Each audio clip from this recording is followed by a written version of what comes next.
गुरु परंपरा योग संस्थान में आपका स्वागत है। हम लोग वशिष्ठ संहिता पढ़ रहे हैं और एक महत्वपूर्ण टॉपिक आपके सामने स्क्रीन पर है।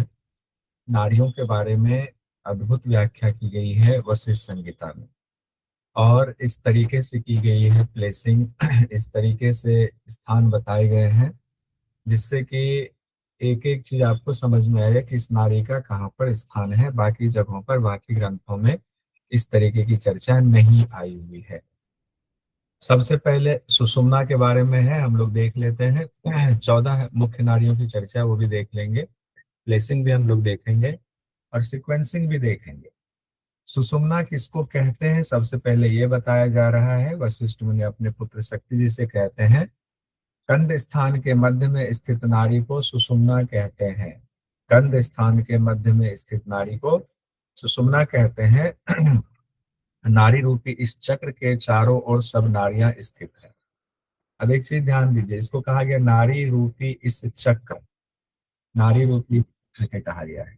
यानी सुषुम्ना को एक तरीके से चक्र के रूप में भी कहा गया है, क्योंकि बीच में है, मध्य में स्थित है, तो कहा गया है कि बीच में है तो चक्र के समान है, रूपी कहा गया है। और उसके चारों ओर बाकी सारी नारियां अवस्थित हैं। 72,000 नारियों की चर्चा वशिष्ठ संहिता में भी है, और उन 72,000 नारियों में 14 नारियों की चर्चा आई हुई है जो मुख्य नारियां हैं। 14, वो कौन कौन सी 14 मुख्य नारियां हैं तो वो देखिए। एक चीज इसमें और जो 14 में नहीं है वो है जया नारी, और नीचे लेकिन जया नारी का स्थान भी दिया हुआ है, तो वो एक दो चीजें अलग होती हैं। जो अलग होते हो सकता है सवाल ना बन जाए, तो वो भी हम लोग देखेंगे। एक और कंफ्यूजन है, उस कंफ्यूजन को भी हम लोग देखेंगे।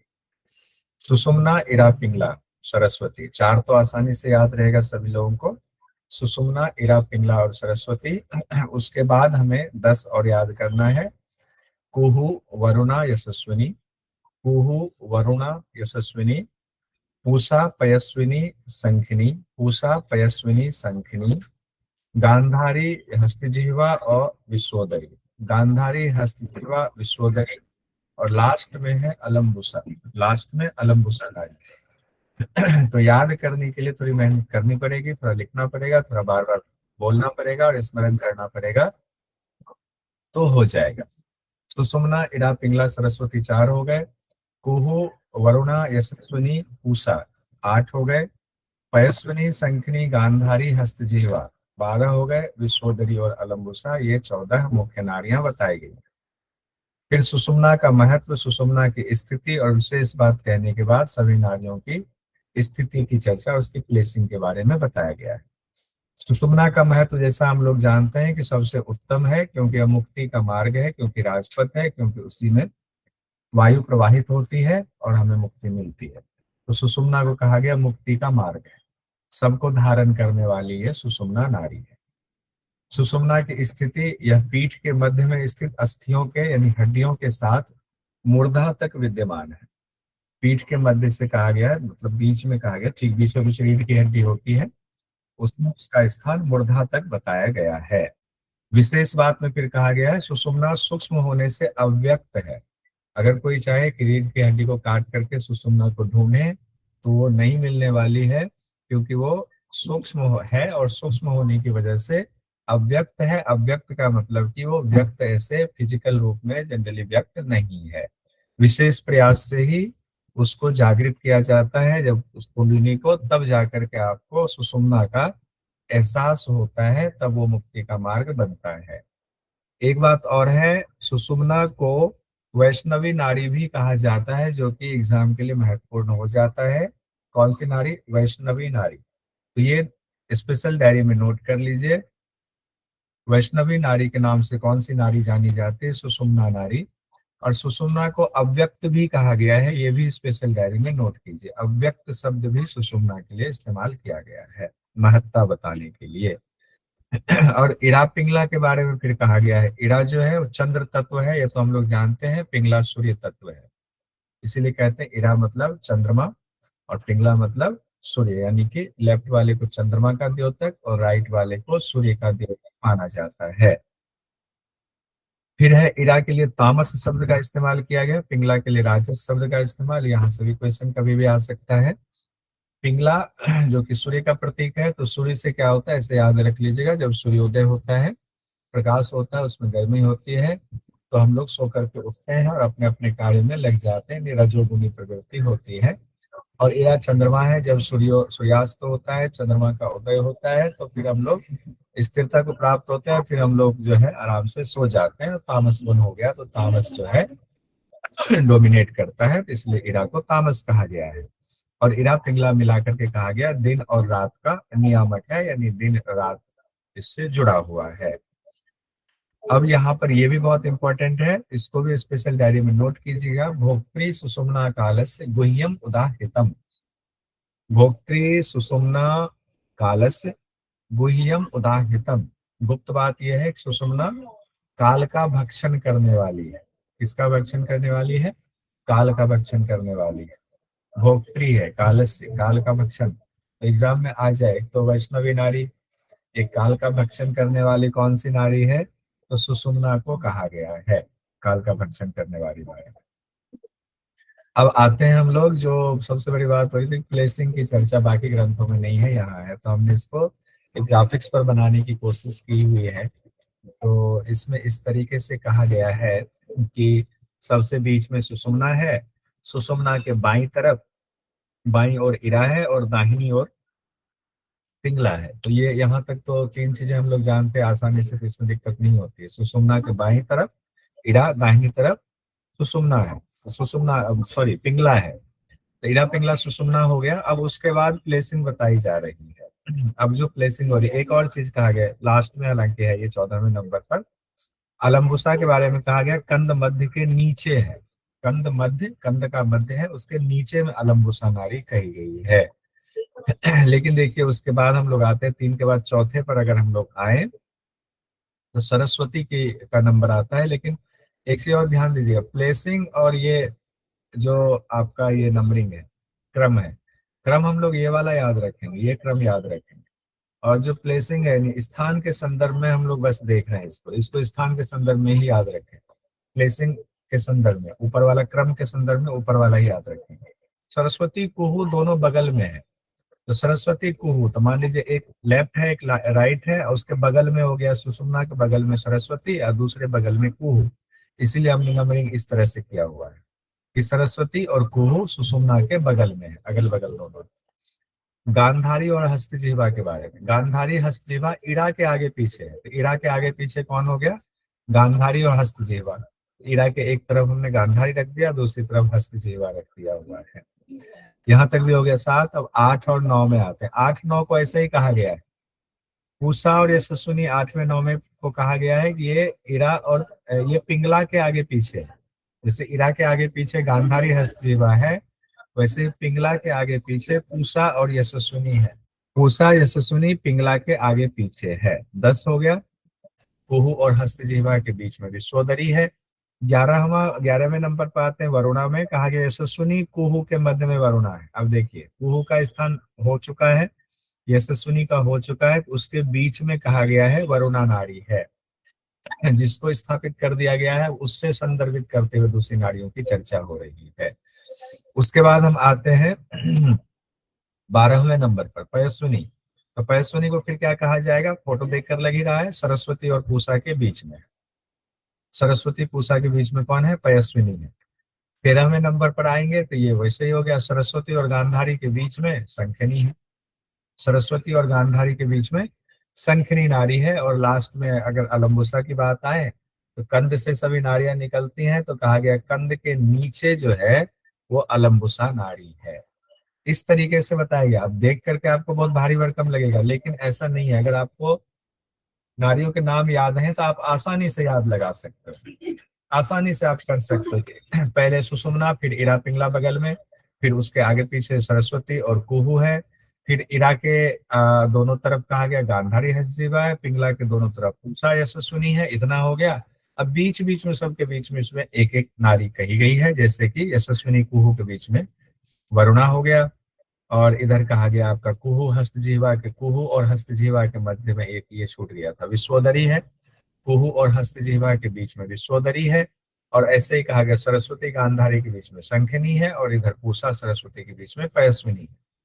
तो ये इसको प्लेसिंग हम कर सकते हैं। थोड़ा सा समय तो लगेगा, थोड़ा विचार करना पड़ेगा, मंथन करना पड़ेगा, उसके बाद ये फिक्स हो जाएगा। एक बार मंथन करके सेट कर दिया माइंड में तो फिक्स हो जाएगा। अब यहाँ पर देखिए क्या लिखा हुआ, अब नीचे जगह भी लिखा हुआ है। जगह को लेकर के एक कंफ्यूजन की स्थिति आएगी, उसको हम लोग देखेंगे कंफ्यूजन वाले को। सुषुम्ना के पूर्व भाग में लिंग तक कुहू नारी गई हुई है। सुषुम्ना बीच में है, उसके पूर्व भाग में कहा गया है लिंग स्थान तक कुहू। तो कुहू का स्थान कहाँ तक हो गया, लिंग तक कहा गया है। कुहू का स्थान कहाँ तक हो गया, लिंग तक कहा गया है। वरुणा नारी नीचे से ऊपर की ओर फैली हुई है। नीचे से ऊपर सभी ओर फैली हुई है। वरुणा नारी नीचे से ऊपर जा रही है और सभी ओर फैली हुई है। स्थान एक जगह है। ऊपर जो स्थान बताया गया है वो क्या है, ओरिजिन बताया गया कि हाँ यहाँ पर है उस कंद के पास में। अब वहां से वो उसका स्थान कहाँ तक जा रहा है, कहाँ कहाँ तक उसका कार्य क्षेत्र होगा, अब उसकी चर्चा हो रही है। तो वरुणा नारी नीचे से ऊपर सभी ओर फैली हुई है। यशस्विनी दाहिने भाग में पांव के अंगूठे तक फैली हुई है। यशस्विनी, यश प्राप्त होगा दाहिने भाग से, तो दाहिने भाग में पांव के अंगूठे तक यशस्विनी नारी फैली हुई है। दाहिने भाग में ऊपर की ओर नासिका तक पिंगला है। दाहिने भाग में ऊपर की ओर नासिका तक पिंगला है दाहिने भाग। उसी दाहिने भाग में नेत्र तक, यानी कि उसी दाहिने भाग में, तो दाहिने भाग में नेत्र तक पूसा नारी कही गई।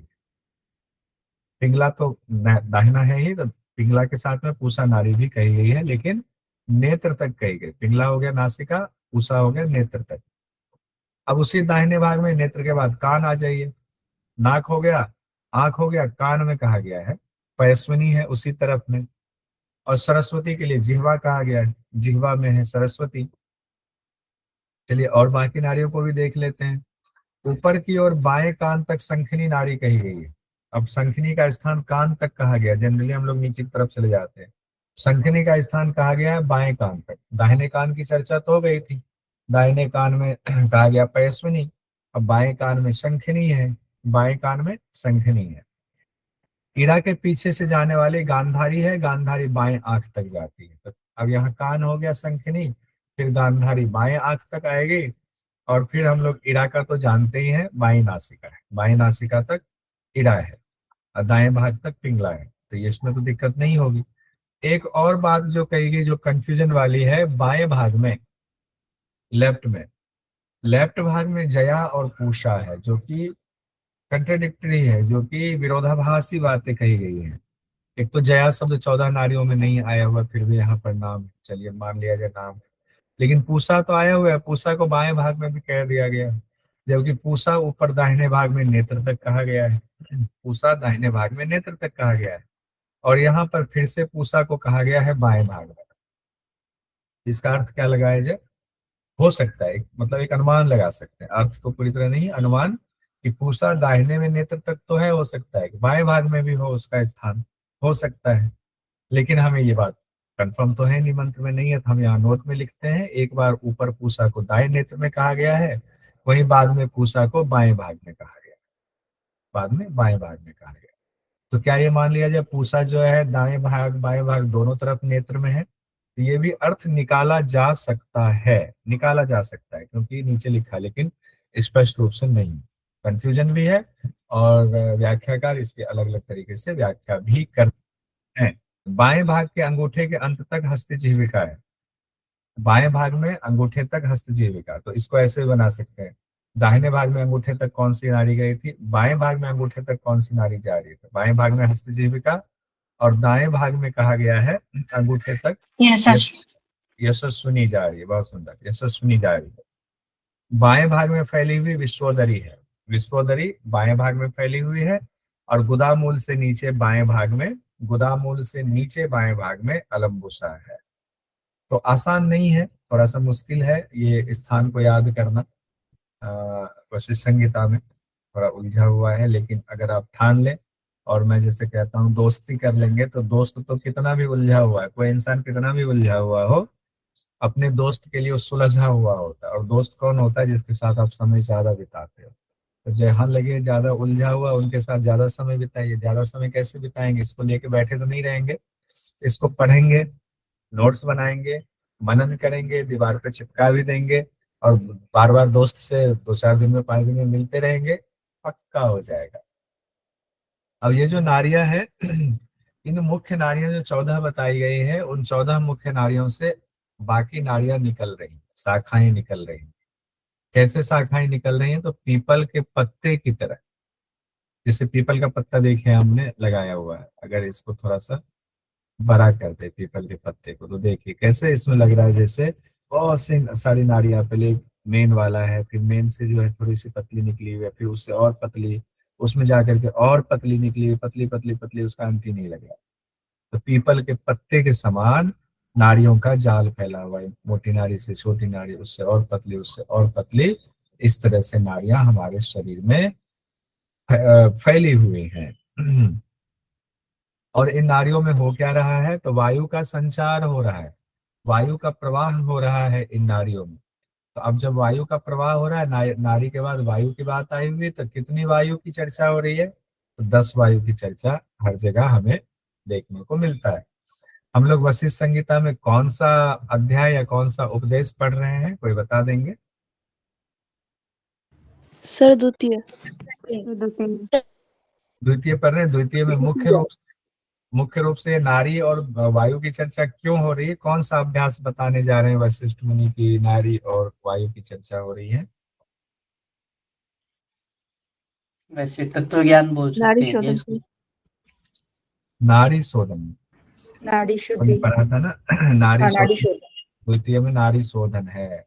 तो नारी शोधन के लिए तो पहले नारी की चर्चा करेंगे ना, फिर नारियों की शुद्धि करेंगे कैसे? तो वायु के द्वारा करेंगे। तो चलिए वायु को भी जान लेते हैं। तो ऐसे है, फिर नाड़ी शोधन की बात आएगी। तो 10 प्राण है, इसको पढ़ने की जरूरत तो नहीं है। प्राण अपान समान उदान व्यान नाग कुर्म कृकल देवदत्त और धनंजय, इनके स्थान को देखना जरूरी है। स्थान को देखिए, प्राण तो एक ही है, मुख्य प्राण तो एक ही है। वही मुख्य प्राण शरीर में अलग अलग जा करके और अलग अलग कार्य की वजह से उनका नाम बदल जाता है, उनका नाम बदल जाता है। तो प्राण हुआ मुख्य प्राण, तो स्थान है उसका कंध के नीचे के भाग में विद्यमान रहते हुए मुख्य प्राण क्या करता है? मुख, नासिका, हृदय, नाभि मंडल, पैर के अंगूठे तक विचरण करता है। कहाँ? मुख, नासिका, हृदय, नाभि मंडल, पैर के अंगूठे तक विचरण है। ये स्थान आपको ध्यान रखना पड़ेगा, पैर के अंगूठे तक ये विचरण हो रहा है। मुख, नासिका, हृदय, नाभि मंडल, पैर के अंगूठे तक। कार्य हो गया श्वास प्रश्वास कास आदि। कार्य क्या है? श्वास प्रश्वास कास आदि। उसके बाद आ रहे हैं हम लोग अपान में। अपान में कास का क्या अर्थ होता है? खांसी। तो श्वास प्रश्वास खांसी वगैरह जो होता है वो प्राण का।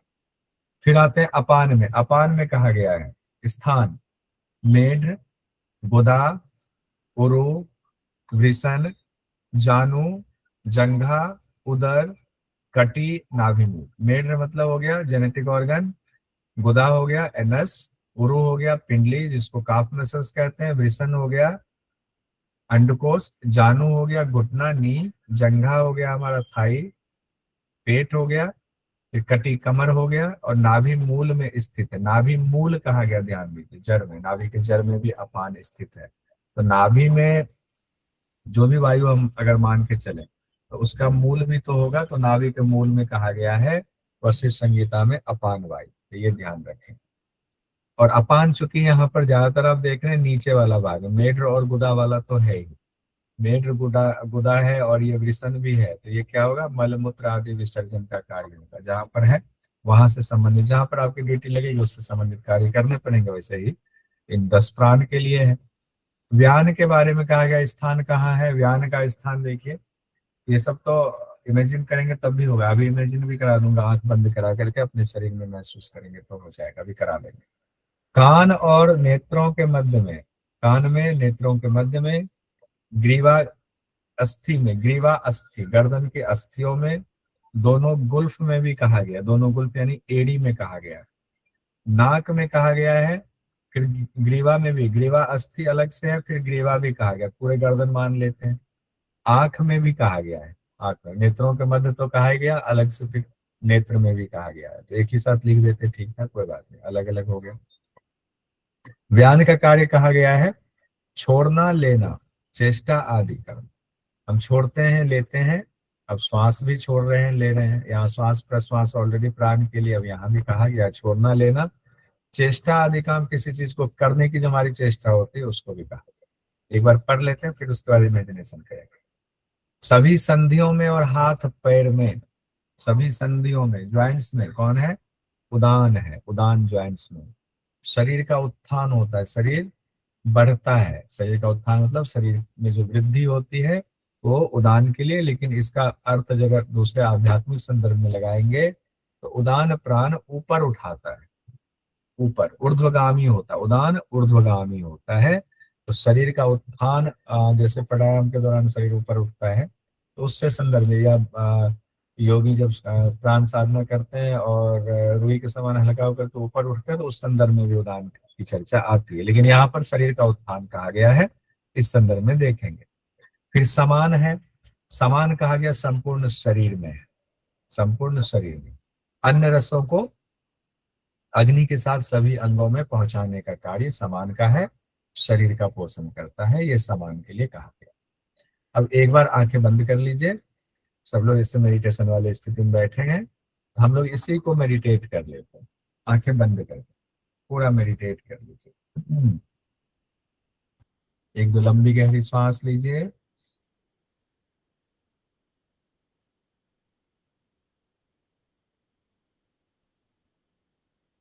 पहला है प्राण। प्राण के बारे में कहा गया है, स्थान है मुख में, नासिका में, हृदय में, नाभि मंडल में। महसूस करते जाइए, मुख आपका है, उसमें प्राण है। दोनों नासिका है, प्राण है। हृदय में प्राण है, नाभि मंडल तक प्राण है, पैर के अंगूठे में प्राण है। ये प्राण की चर्चा हो। देखिए आप लोगों ने अपने शरीर में महसूस कर लिया इन अंगों को। फिर हम आगे बढ़ते हैं। अपान के बारे में कहा गया। अपान हम जानते हैं कि नीचे के हिस्से में होता है, गुदा और लिंग में तो होगा ही, मेढ और गुदा में है ही। उसके अलावा ये पिंडली में भी होता है, उरु जिसको कहते हैं। साथ ही मेढ और गुदा के पास ही हमारा वृषण होता है, तो वृषण में भी कहा गया है अपान। फिर कहा गया है जानु, यानी घुटने में। क्योंकि काफ पिंडली की बात आई, पिंडली से ठीक ऊपर घुटना है, घुटने में भी है। उससे ठीक ऊपर जंघा है, तो जंघे तक भी है। जंघा से ऊपर कमर है, तो कमर में भी है। कमर से ऊपर नाभि है, तो नाभि के मूल में कहा गया है। ध्यान देंगे, प्राण नाभि मंडल में कहा गया है और अपान को नाभि मूल में कहा गया है वशिष्ठ संहिता में। व्यान प्राण में आएंगे। व्यान प्राण में कहा गया है कान में, आंख में, आंख के मध्य में, कान में, आंख में, आंख के मध्य में, गर्दन में और गर्दन की अस्थियों में, ग्रीवा में भी, ग्रीवा अस्थियों में भी, और दोनों एड़ी में भी कहा गया, गुल्फ में भी, दोनों एड़ी में भी कहा गया है व्यान। साथ ही व्यान को नाक में भी कहा गया है। नाक में मैं इसलिए जोर दे रहा हूं क्योंकि प्राण भी नासिका में कहा, उसके साथ साथ व्यान को भी नाक में कहा गया है, ये ध्यान रखेंगे। इसीलिए छोड़ना लेना व्यान के कार्य में इसको भी शामिल किया गया है। फिर हम आते हैं उदान में। सभी संधियों में और हाथ पैर में उदान है। सभी संधियों में और हाथ पैर में उदान है। सभी संधियों, सभी ज्वाइंट्स में, बॉडी की ज्वाइंट्स को महसूस कीजिए। उंगलियों में ज्वाइंट्स है, कलाई का ज्वाइंट्स है, एल्बो ज्वाइंट्स है, बाकी और ज्वाइंट्स जगह जगह हैं। उसमें कौन है? उदान प्राण है।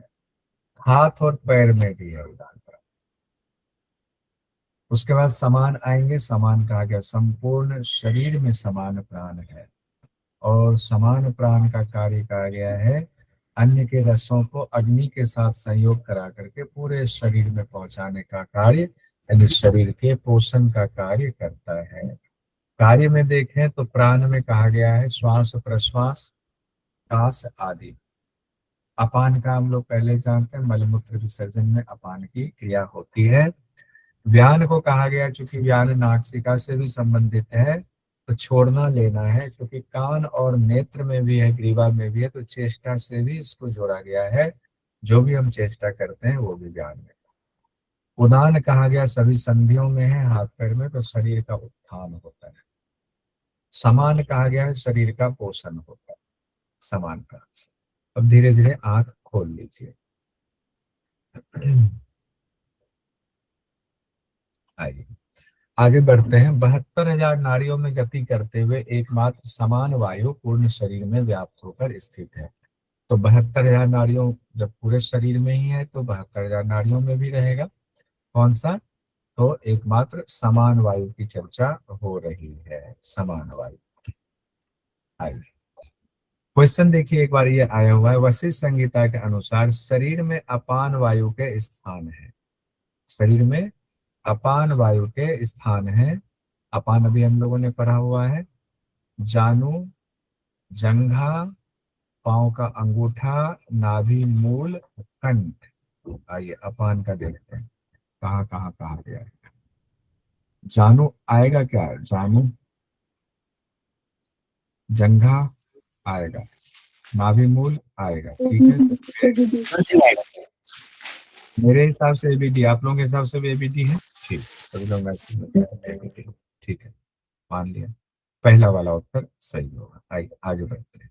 ठीक है, अब जो 5 मुख्य प्राण के अलावे 5 जो उप प्राण है, जो नाग आदि है, वो त्वचा और अस्थि आदि में स्थित है। जनरली बाकी ग्रंथों में आप पढ़ेंगे उप प्राण के स्थान की चर्चा नहीं आती है, सिर्फ उसके कार्य बताए जाते हैं, लेकिन यहाँ पर स्थान भी बताया गया है, तो ये महत्वपूर्ण हो जाता है। स्पेशल डायरी में नोट कीजिएगा कि उप प्राण जो 5 हैं उसके स्थान की चर्चा की गई है। तो स्थान कौन सा है? तो त्वचा और अस्थि आदि में, आदि शब्द भी जोड़ा हुआ है, लेकिन जो मेन 2 शब्द लिखा हम उसको ध्यान रखेंगे, त्वचा और अस्थि, त्वचा और अस्थि आदि। नाग हो गया, नाग का कार्य हो गया डकार। कूर्म नारी है, इसका कार्य है पलकों का झपकना। क्रिकर है, इसका कार्य है छींकना। अब क्रिकर में छींकना है, भूख प्यास तो जनरली सब जगह हम लोग पढ़ते हैं, यहाँ छींकना दिया हुआ है क्रिकर का। तो कुकर जो है एकदम आवाज करता है ना, उससे मान लीजिए छींक है। देवदत्त जम्हाई लेते हैं बेचारे, यहाँ भी जम्हाई ले रहे हैं। धनंजय वायु शोषण का कार्य करती है, ये एक अलग सा दिया हुआ है। धनंजय वायु शोषण का कार्य करती है, ये अलग दिया हुआ है। एक ग्रंथ में है शिव संहिता में धनंजय वायु, क्या है उदित जी धनंजय वायु का शिव संहिता में? सर हिचकी है ना? हिचकी। बहुत बढ़िया, आरजू जी, हाँ आरजू जी। सॉरी सर, मैं पानी पीने गया हुआ था, एक बार दोबारा बोलना, क्या पूछा आपने? उदित जी आपको एक होमवर्क दे रहा हूँ, पानी पीने गए इसीलिए। जो धनंजय प्राण है हाँ उसमें अलग अलग ग्रंथों में अलग अलग बातें आई हुई है। शिव संहिता में अलग है, वशिष्ठ संहिता में अलग है, बाकी उपनिषदों में अलग है। उसका आपको एक टेबल बनाना, शिव धनंजय प्राण का, सिर्फ धनंजय का, ठीक है। तो आपको ये काम दिया गया है और आपके नाम से ग्रुप में उसको शेयर किया जाए, आप ही प्रेजेंट कीजिएगा उसको। इस तरह नारियों के स्थान और वायु के स्थान को हमने जान लिया। अब नारी शोधन का अभ्यास, तो इतनी बातें क्यों हो रही थी? नारी शोधन के लिए हो रही थी। तो नारी शोधन के लिए अब योग्यता की चर्चा हो रही है। योग्यता क्या कहा गया है? विधि पूर्वक कर्म करते हुए, तो विधि पूर्वक ऊपर कर्म की चर्चा आई हुई है।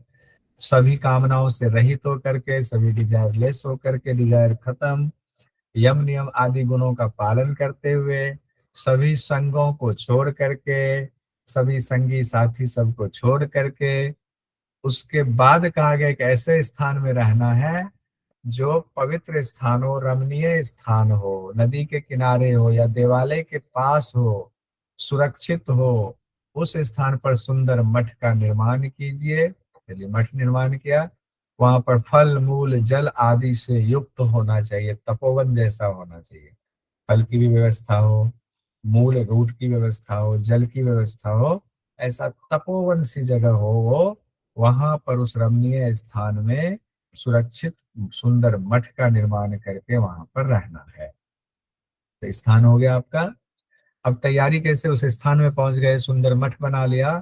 कहा गया त्रिकाल स्नान करते हुए पवित्र हो करके, स्थिर चित्त हो करके, मंत्रों से न्यास करके शरीर को स्थिर करे। त्रिकाल स्नान की चर्चा आई हुई है। त्रिकाल स्नान क्या, पवित्र हो गए, चित्त को स्थिर कर लिया, और पूरे शरीर को मंत्रों से न्यास किया। न्यास होता है हर एक अंग के लिए मंत्र का उच्चारण करते हुए उस अंग को टच करते हैं, या मानसिक या शारीरिक तौर पर भी करते हैं। स्थिर करें, और शुभ भस्म लगा करके, भस्म भी लगाने की चर्चा आई हुई है। कोमल आसन पर या कुश या मृग चर्म को बिछाना है। कोमल आसन पर कुश या मृग चर्म को बिछाना है। फिर कहा गया गणपति बप्पा, जो विघ्न निवारक गणपति बप्पा है, उनकी पूजा आराधना करनी है। फल मूल जल से उनकी अच्छी तरह पूजा कीजिए। इष्ट और गुरु को नमन कीजिए, आपके जो इष्ट हैं, आपके जो गुरु हैं, उनको प्रणाम कीजिए। उसके बाद आसन का प्रारंभ कीजिए। अब यहाँ लिखा हुआ उसके बाद आसन का प्रारंभ कीजिए, नारी शोधन नहीं कहा गया है, या आसन का प्रारंभ कीजिए। आसन को प्रारंभ करने के बाद जो है फिर आगे बात आ रही है नारी शोधन की। हाँ, नीलम जी पूछ लीजिए, फिर आगे बढ़ते। नीलम राणा जी। सर त्रिकाल स्नान क्या होता है? क्या चीज? सर त्रिकाल स्नान। त्रिकाल स्नान क्या होता है, कोई बताएंगे त्रिकाल स्नान का? जी सर, प्रातः दोपहर और सायंकाल। 3 बार स्नान की चर्चा है। और कोई? यही त्रिकाल होता है सर, सुबह शाम दोपहर। सुबह शाम। त्रिकाल मतलब 3 बार करने के लिए यहाँ पर चर्चा है। त्रि मतलब 3, काल मतलब समय, स्नान मतलब स्नान, त्रिकाल स्नान हो गया। सुंदर, पहले चर्चा हो चुकी, जो स्पेशल क्लास में होंगे उन्हें पता होगा, स्पेशल में पढ़ा चुके हैं। अब बैठने की स्थिति की चर्चा में आते हैं। पूर्व या उत्तर की ओर मुख करके पद्मासन लगाएंगे। पूर्व या उत्तर आसन कौन सा होगा? पद्मासन होगा। गर्दन सिर शरीर को सीधा रखेंगे, मुख को बंद करके स्थिर होकर के बैठेंगे। मुख बंद करेंगे, स्थिर होकर के बैठेंगे। फिर नारी शोधन की विधि की अब बात आ रही है। सिंपल है, कोई बहुत बड़ी बात नहीं है। देखिए क्या सिंपल है, हमने इसको स्टेप वाइज बांट दिया हुआ है। ग्रंथ में ऐसा कोई स्टेप वगैरह नहीं लिखा हुआ है, समझाने के लिए हमने लिख दिया हुआ है। दाहिने हाथ को नासापुट में लगाएंगे, नासिका के अग्रभाग पर ज्योत्सना जाल के तरह चंद्रबिंब की कल्पना करेंगे। नासिका के अग्रभाग पर चंद्रबिंब की कल्पना करेंगे। सप्तम वर्ग के चतुर्थ वर्ण, अभी सीधे ना कह के यहाँ पर दिया, सप्तम वर्ग के चतुर्थ वर्ण वम बीज मंत्र को दोनों नेत्रों के मध्य मानसिक तौर पर एकाग्र करेंगे। 13 से 12 मात्रा से पूरक। अब सिंपल एक लाइन कहें, नासिका पर चंद्रबिंब का ध्यान करेंगे और 12 मात्रा से पूरक करेंगे। बीज मंत्र वम होगा, बीज मंत्र वम होगा, सिंपल। अब सवाल यह है कि सप्तम वर्ग के चतुर्थ वर्ण क्यों कहा गया है? तो जब हम लोग वर्णमाला पढ़ते हैं ना, अ आ इ ई क ख ग घ ऐसे, तो आ से लेकर के जब 7वें नंबर पर पहुंचेंगे तो 7वें नंबर पर जो है वो है य र ल व। तो उसमें चतुर्थ वर्ण हो गया य र ल व, व हो गया चौथा, फोर्थ में होगा। इसलिए यहाँ पर इस तरह से कहा गया है। अब इसका भी कोई आध्यात्मिक महत्व होगा तो अलग बात है। 12 मात्रा से पूरक करेंगे, सिंपल है। 12 मात्रा से पूरक किया, इससे इरा से पूरक किया, लेफ्ट से। पहले की तरह ज्वाला से युक्त अग्नि का ध्यान करेंगे। अब अग्नि मंडल के मध्य में रम बीज मंत्र का ध्यान करते हुए पिंगला नाड़ी से रेचक कर देंगे। 12 मात्रा से पूरक, पिंगला नाड़ी से कहा गया, रेचक कर देंगे। बीज मंत्र रम कहा गया है। ध्यान कहाँ होगा? अग्नि का ध्यान करना है, अग्नि मंडल के मध्य में अग्नि का ध्यान। रम बीज मंत्र का वहीं पर हम उच्चारण करेंगे। अग्निमंडल रम बीज मंत्र वैसे अग्नि का स्थान है, नाभि से हम लोग जोड़ करके मानते हैं। रम बीज मंत्र किसका है? नाभि का है, नाभि चक्र के लिए। फिर बुद्धिमान साधक को पिंगला नाड़ी से पूरक करना चाहिए। इरा से लिया, पिंगला से छोड़ा, फिर पिंगला से पूरक करेंगे, धीरे धीरे इरा से रेचक कर देंगे। मात्रा 12 बताया गया है। अब आगे देखिए, सिंपल है, 2 ही बीज मंत्र है, वम और रम बीज मंत्र है। एक बार चंद्रबिंब का ध्यान, एक बार अग्निमंडल पर ध्यान कहा गया है। आगे कहते हैं कितनी बार करेंगे? तो जब त्रिकाल शब्द आया हुआ है ऊपर, 3 बार स्नान करके कहा गया करना है, तो यहाँ पर देखिए उसी से मिलता जुलता आपको आ गया, कहा गया है 3 काल, यानी सुबह दोपहर शाम कहा गया है। सुबह दोपहर शाम करेंगे, कुल कितनी बार करेंगे, तो 36 बार अभ्यास करने के लिए कहा गया है। और उसके बाद आया हुआ है एक चीज यहाँ पर ध्यान देंगे। हाँ वंदना जी बताइए। अभी सर आया। थोड़ा सा वो कंफ्यूजन हो रहा था एक्चुअली। ये य वर्ग जो आता है वो तो छठे स्थान पे आता है ना। सप्तम क हुआ ना। क वर्ग पहला हुआ, च वर्ग दूसरा, त नहीं, वर्ग तीसरा। आ छोड़ देंगे, स्वर स्वर को भी जोड़ेंगे इसमें? आ को छोड़ देंगे। तो अच्छा, स्वर को व्यंजन से अलग लिखते हैं ना, वो उसमें जोड़ते नहीं है स्वर ना। व्यंजन जैसा इसमें नहीं कहा गया है, वर्ग कहा गया है बस, ओके ओके सर। इसीलिए उस हिसाब से सप्तम है। व्याख्याकारों ने ऐसे ही लगाया हुआ है, इसलिए हमने भी ठीक उसको। है, तो पहुंच जाएगा जी सर। हाँ। अब इसमें कहा गया सुबह दोपहर शाम करना है, कितनी बार, 36 बार करना है। और एक बात जो यहाँ कही गई, सीधे बहुत लंबा गैप दिया गया है, 3-4 साल तक, या कहा गया है 3-4 महीने तक प्रयत्न पूर्वक अभ्यास करना चाहिए। अब ये बड़ा लंबा है, 3-4 महीने 3-4 साल दोनों बातें कही गई हैं, ये ध्यान दीजिए। अभ्यास करना चाहिए किसका, नारी शोधन का। तो एक चीज यहाँ पर नहीं आई। अब नारी शोधन जब हो गया तो उसके नारी शोधन आप कर रहे हैं, कब तक करें गुरुजी, कब तक करें, तो गुरुजी बताएंगे जब तुम्हारे शरीर में ये चिन्ह लक्षण दिखने लगेंगे तो सोचना कि नारियों की शुद्धि हो रही है।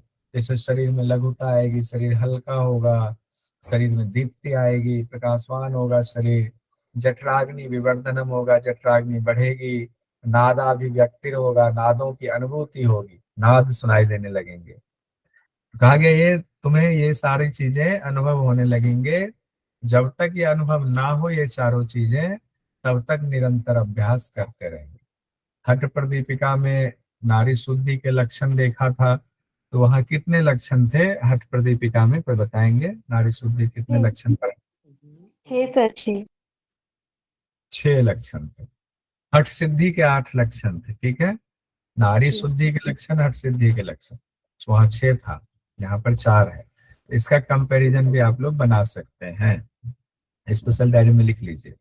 ये हठ प्रदीपिका में हठ रत्नावली भी लिख लीजिए, और यहाँ पर वशिष्ठ संहिता भी लिख लीजिए। नारी शुद्धि के चिन्ह या लक्षण जो है हमें कंपेयर करना है, तो ये मेहनत खुद से कीजिए तो ज्यादा समय तक याद रहेगा। लक्षण नहीं दिखेंगे तब तक अभ्यास करते रहेंगे। देखिए वशिष्ठ संहिता के अनुसार नारी शुद्धि के चिन्ह हैं। चिन्ह शब्द से सवाल पूछा गया है। जठराग्नि की वृद्धि, मुख पर प्रसन्नता, शरीर में लगता, नयनों की निर्मलता, नादाभिव्यक्ति। 3-3 ही लिया गया है, ए सी और ई लिया है। हम लोग दीप्ति, अच्छा चलिए दीप्ति को नहीं कहा है कि मुख पर प्रसन्नता से लीजिए दीप्ति शब्द का, तो दीप्ति को चेहरे पे प्रसन्नता से, वदन में प्रसन्नता से नहीं जोड़ा गया है। उस हिसाब से जठराग्नि की वृद्धि, शरीर में लघुता और नाद की अभिव्यक्ति, ए सी और ई, उस हिसाब से उत्तर आया हुआ है। ठीक, ए सी और ई, ठीक है। द्वितीय अध्याय हमारा संपन्न हुआ। अब पूछिए सवाल भोले में।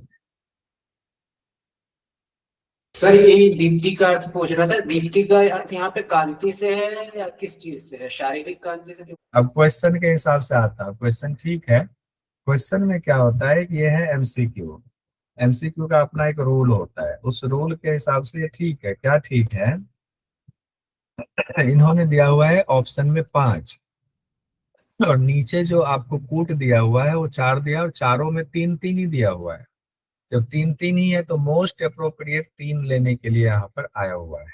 मोस्ट अप्रोप्रिएट 3 लेना है। अब जैसे ई डी ई, डी तो नहीं होगा ना, डी इसमें एक में है तो ऐसे ही छट जाएगा, इसमें भी डी है तो ऐसे ही छट जाएगा, चौथे में भी डी है तो ऐसे ही छट जाएगा। मोस्ट अप्रोप्रिएट जो बन रहा है, ग्रुप बन रहा है, वो ए सी ई का ही बन रहा है, इसीलिए तीसरा ऑप्शन ही सही होगा। ठीक है, इस तरह से एमसीक्यू में फॉर्मूला लगता है। लॉजिकल माइंड हमें इस तरह से लगाना पड़ता है। क्लियर हो गया? जी सर, क्लियर। ठीक, हम लोग आते हैं अब द्वितीय हमारा कंप्लीट हो गया। अब हम तृतीय में आएंगे। द्वितीय को पढ़ने की जरूरत क्यों थी नारी शोधन को? क्योंकि वशिष्ठ मुनि ने कहा था कि प्राणायाम की सिद्धि तो तब होगी जब नारियों की शुद्धि हो जाएगी।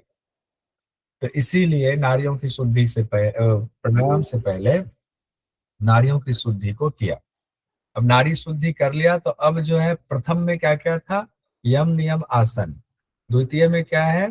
पहले नारियों की चर्चा है, फिर 10 प्राण है, फिर नारी शोधन है। द्वितीय कंप्लीट हो गया। तृतीय में दो चीजें हैं, प्राणायाम और प्रत्याहार की है। प्राणायाम और प्रत्याहार कहा गया किसमें? तृतीय अध्याय में। तो हम लोग प्राणायाम और प्रत्याहार देखते हैं। प्रत्याहार के दौरान ही 18 मर्म स्थल की चर्चा आई हुई है, तो हो सकता है अलग से पूछ गया 18 मर्म स्थल किस अध्याय में है, तो तृतीय अध्याय में कहा गया है। तो प्राणायाम की जहाँ चर्चा आ रही है तो ओंकार युक्त प्राणायाम कहा गया। प्राणायाम कितने प्रकार के बताए गए हैं? शुरुआत में ही था ये प्रथम 3।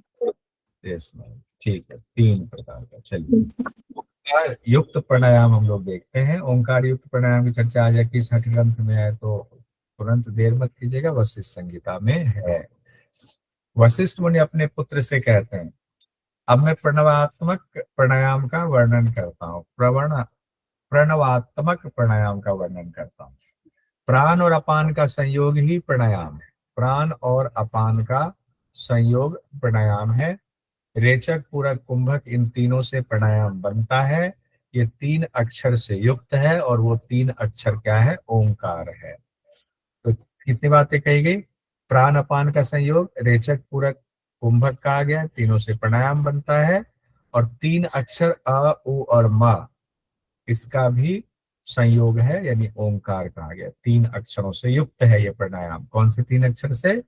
3 अक्षर से हो गया अ, उ, म से युक्त है। 3 बातें कही गई हैं। अ के लिए कहा गया सृजन करने वाला, उ के लिए धारण, और म के लिए उपसंहार यानी लय करने वाला। हम लोग म को जानते हैं क्या? संहार करने वाला। संहार नहीं, उपसंहार। उपसंहार मतलब लय करना। हम जहां से उत्पत्ति हुई है हमारा लय हो जाए, उस संदर्भ में देखिए।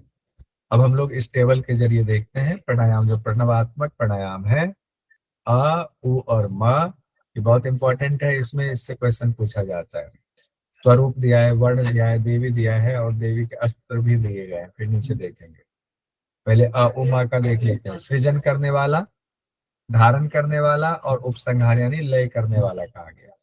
लाल वर्ण की मूर्ति का ध्यान करना है, वो में शुक्ल वर्ण की मूर्ति का ध्यान करना है, माँ में शुक्लांगी शब्द आया हुआ, शुक्लांगी का ध्यान करना है। बाला, युवती और वृद्धा 3 शब्द आया हुआ है। हंस वाहिनी, सती, गायत्री। बाला, सती, गायत्री। देवी है अ के लिए हंस वाहिनी, सती, बाला, गायत्री। और फिर आया हुआ युवती यानी गरुड़ वाहिनी युवती। चक्रधारिणी शब्द आया हुआ है, चक्र है विष्णु भगवान से, मान लीजिएगा, चक्रधारिणी। फिर आया हुआ है माँ, हो गया भगवान शंकर से जुड़ा हुआ, तो त्रिलोचना, शूलहस्ता, विषव वाहिनी, वृद्धा। हंस वाहिनी, सती, बाला, गायत्री। गरुड़ वाहिनी युवती, चक्रधारिणी। त्रिलोचना, शूलहस्ता, वृषभ वाहिनी, वृद्धा, सावित्री।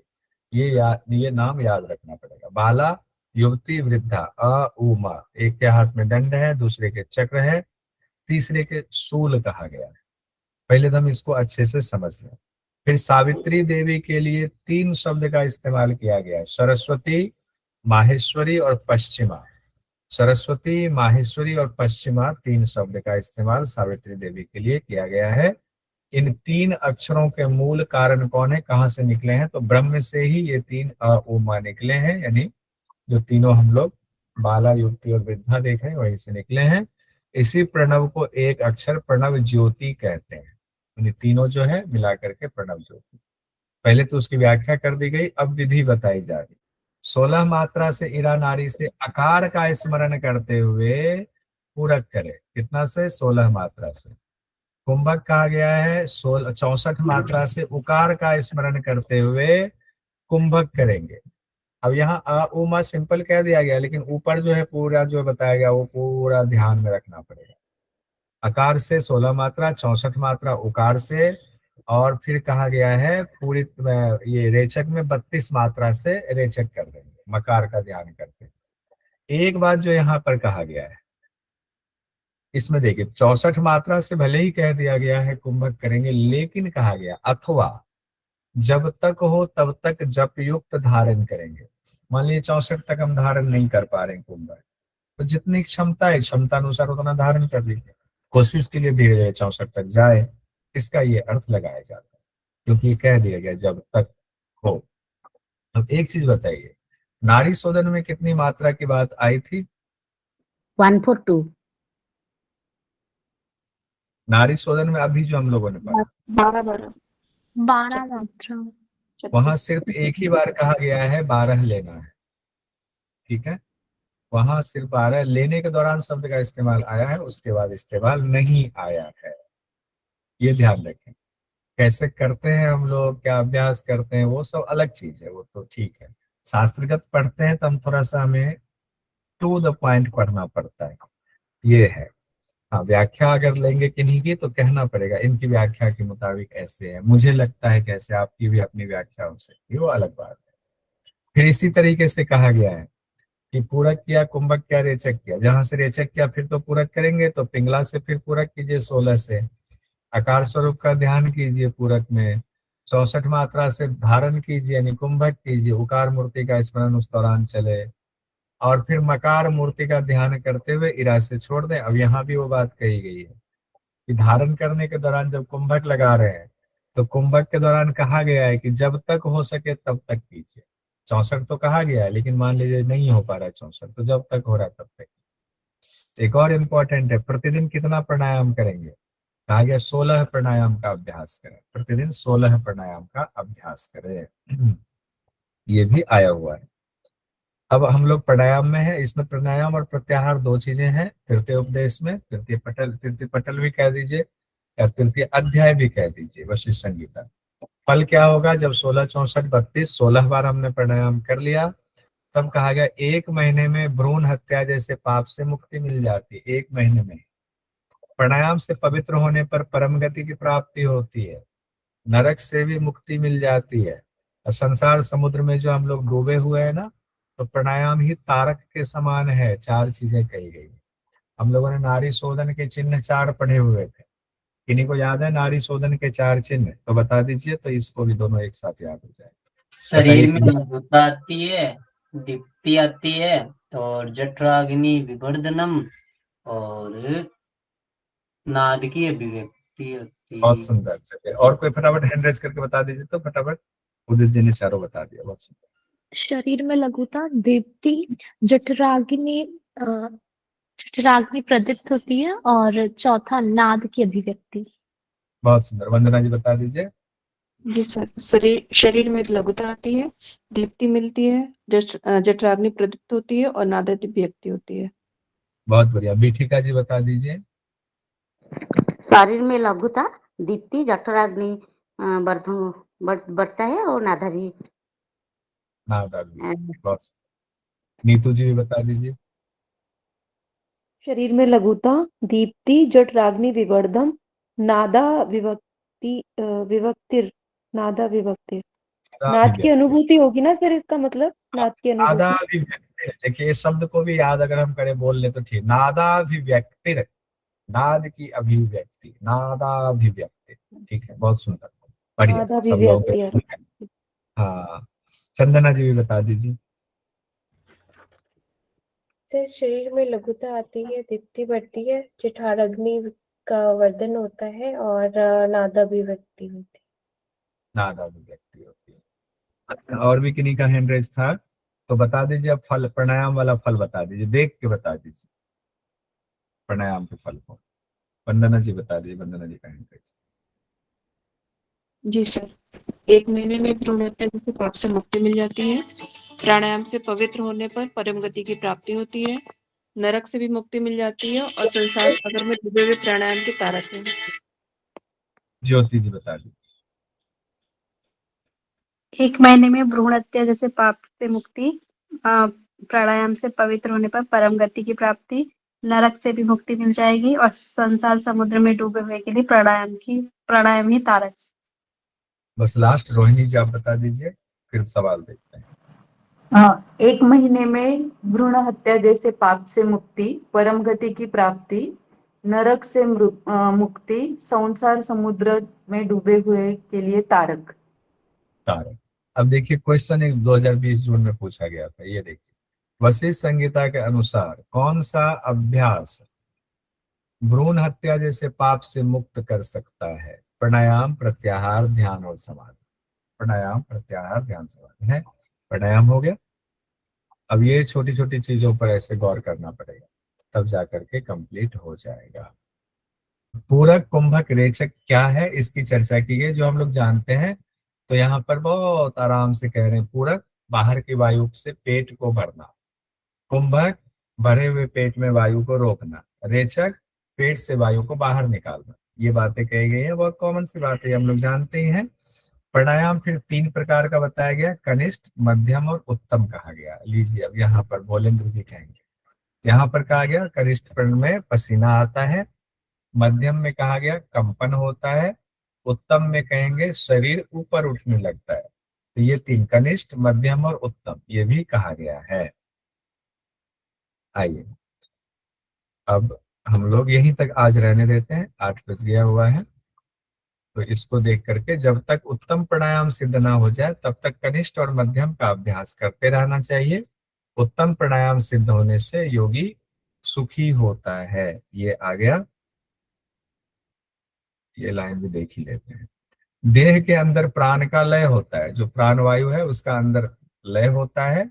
आसन बांध कर बैठने पर देह के ऊपर उठने जैसा आभास होता है, अनुभव होता है। श्वास प्रश्वास जो सामान्य चल रही होती है वो शांत हो जाता है। फिर साधक केवल कुंभक के योग्य हो जाता है। जब इसकी सिद्धि हो जाएगी, जो प्राणायाम है, तब केवल कुंभक जो है उसके योग्य हो जाता है। और केवल कुंभक बिना रेचक और बिना पूरक के जो सुखपूर्वक किया जाता है वो आपका हो गया केवल कुंभक। यहीं तक आज हम लोग रहने देंगे, इससे आगे हम लोग कल पढ़ेंगे।